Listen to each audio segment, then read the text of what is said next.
Welcome to big news. నేను మీ గౌసుద్దీన్ షేక్. ఉన్నదే రాస్తా, చూసిందే చెప్తా.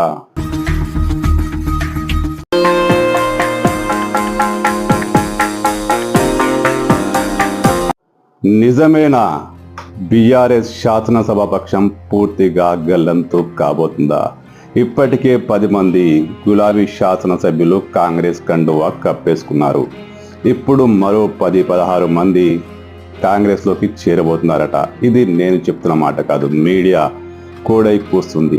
ఒకే రోజు 2 పత్రికల్లో, స్వేచ్ఛ అనే పత్రికలోను, దిశ అనే పత్రికలోను దీనికి సంబంధించి వేరు హెడ్లైన్స్తో ఒకే రకమైన వార్త వచ్చింది. అందరూ శాసనసభ విలీనానికి మొత్తానికి కసరత్తు జరుగుతోందట. అంటే బీఆర్ఎస్ శాసనసభ పక్షం కాంగ్రెస్లోకి చేరేందుకు రెడీగా ఉందట. అసలే ఇప్పుడు నడుస్తున్న కేసు, ఫిరాయింపుల కేసు, సుప్రీంకోర్టు కాస్త సీరియస్గానే ఉంది.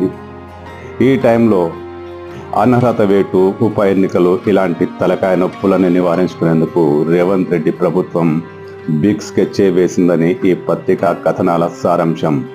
ఓ 16 మంది శాసనసభ్యులు బీఆర్ఎస్ను వదిలి కాంగ్రెస్లోకి వెళ్ళిపోతే ఖేల్ ఖతం అని రేవంత్ సర్కార్ డిసైడ్ అయిందట. దీనికి సంబంధించి సంప్రదింపులు జరుగుతున్నాయి. ఓ మాజీ మంత్రి కూడా బయట కాదు అని చెప్తున్న లోపల కాంగ్రెస్తో సంప్రదింపులు జరుపుతున్నారట. మరి ముఖ్యంగా కొంతమంది హైకమాండ్తో కూడా సంప్రదింపులు చేస్తున్నారంట. వీళ్ళ షరతు 4 మంత్రి పదవులు.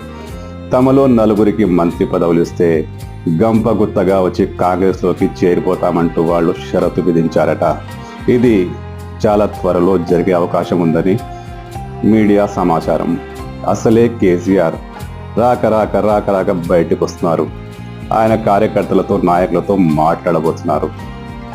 మరోవైపు గులాబీ నేత 25 మంది కాంగ్రెస్ శాసనసభ్యులు రేవంత్ రెడ్డిని గద్దె దించేందుకు రెడీగా ఉన్నారని చెప్తున్నారు. ఇలా వీళ్ళు మాట్లాడుతుండగానే, అలా కేసీఆర్ సమరసన్నాహానికి సన్నద్ధమవుతుండగానే ఈ వార్త బీఆర్ఎస్లో కలకలం రేపుతోంది. బీఆర్ఎస్ శాసనసభ పక్షం పూర్తిగా విలీనం కాబోతుంది. మహా విలీనం జరగబోతోంది. ఇది కేసీఆర్ బయటకు రాకముందే జరుగుతుందని కూడా వార్త. ఇదే జరిగితే తెలంగాణలో బీఆర్ఎస్ ఖేల్ ఖతం. ఎందుకంటే ఇప్పటికే 10 మంది వెళ్ళిపోయారు.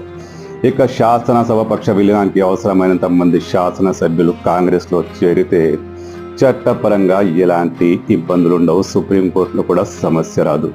రేవంత్ రెడ్డి ఇదే బిగ్ స్కెచ్ వేస్తున్నట్లు సమాచారం. అంటే తెలంగాణలో కారు ఖల్లాస్ కావడం ఖాయమన్నమాట.